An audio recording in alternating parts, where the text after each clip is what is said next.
औज़ुबिल्लाहिमिनश्शैतानिर्रजीम बिस्मिल्लाहिर्रहमानिर्रहीम अस्सलाम वालेकुम। स्टूडेंट्स, उम्मीद कर रहा हूँ कि आप सब लोग बिल्कुल खैरियत से हैं और आप सबको वेलकम एक मर्तबा फिर ऑनलाइन क्लासेस में। स्टूडेंट्स, आज के इस वीडियो लेक्चर में हम बात करने जा रहे हैं सेकेंड ईयर बॉटनी के मॉडल पेपर सॉल्यूशन की।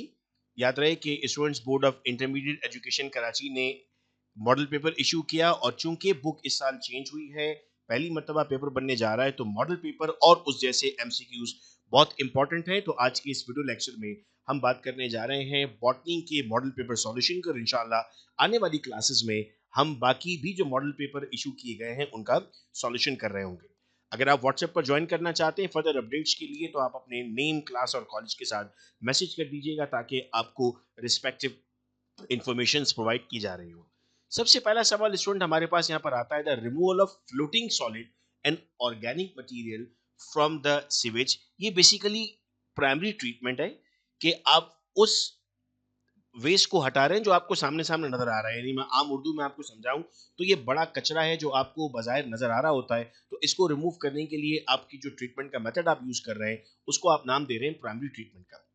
The fungi that gives puff appearance to the dove is called as, तो सर उस फंजाई को बेसिकली हम नाम दे रहे होते हैं सेकेरोमाइस। याद रहे कि हम जब माइस यूज करते हैं तो ये माइस माइसीलियम के लिए है और माइसीलियम का मतलब होता है fungus body. The significance of polymerase chain reaction, जिन्हें हम आम लफ्जों में पीसीआर कहते हैं। सर पीसीआर की बेसिक इंपॉर्टेंस है, it amplify the specific DNA fragment. Amplify का मतलब है उसके मैग्नीट्यूड को बढ़ा देना, यानी उसको और ज्यादा वाजे कर देना ताकि आप उस फ्रेगमेंट को आइडेंटिफाई कर सकें। फिर सवाल है, gel electrophoresis is a technique used to separate DNA fragment based on the size. ठीक है, what is the significance of gel electrophoresis, यानी इससे आपको फायदा क्या होने जा रहा है? सर इससे हम जेनेटिक वेरिएशन को आइडेंटिफाई कर लेते हैं, क्या क्या बेसिक चेंजेस आ रही हैं जीन्स में उनको आइडेंटिफाई किया जाता है। फिर क्वेश्चन है हमारे पास, genomic map are useful for.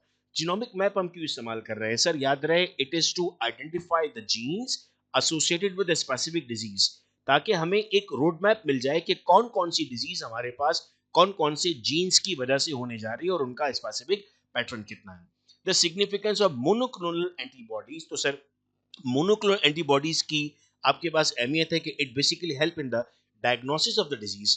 कौन सी बीमारी है उसको आइडेंटिफाई करने के लिए जो आप यूज करते हैं उसे हम नाम देंगे मोनोक्लोनल एंटीबॉडीज का।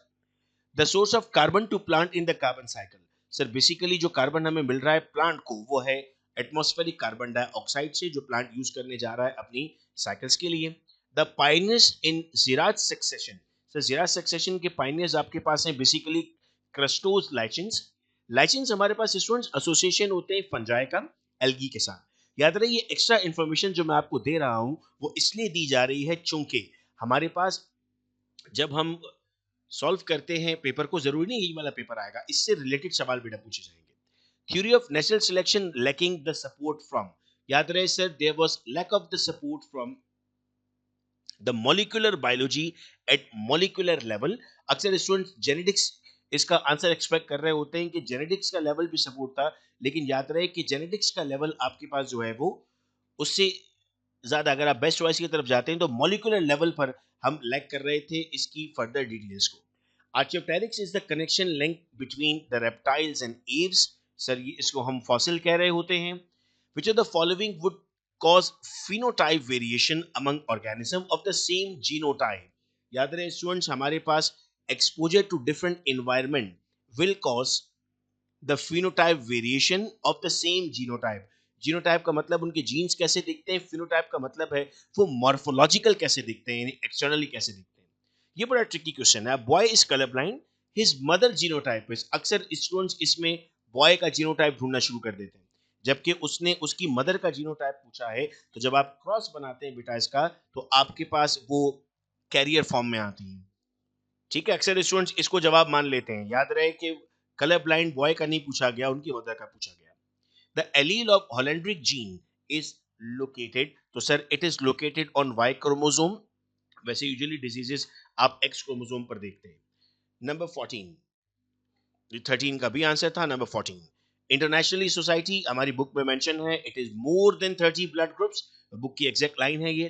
Plants having staminate flower can't perform, अगर उनके पास जो है वो स्टैमिनेट फ्लावर मौजूद है, so they are unable to perform the parthenocarpy. The nitrogenous base present in RNA but not in DNA is basically uracil. यानी आपको नाइट्रोजनस बेसिस पर भी बात करनी होगी। तो स्टूडेंट्स ये हमारे पास बॉटनी के क्वेश्चंस थे और इंशाल्लाह आने वाले वीडियो लेक्चर्स में हम इसमें जो शॉर्ट क्वेश्चंस दिए गए थे उनका सॉल्यूशन भी डिस्कस कर रहे होंगे। चैनल पर रहिएगा, अपने फ्रेंड्स के साथ शेयर कीजिएगा इस लेक्चर को ताकि उन तक भी इंफॉर्मेशन पहुंचे। अपना बेहद ख्याल रखिएगा आप सब लोग। अल्लाह हाफिज।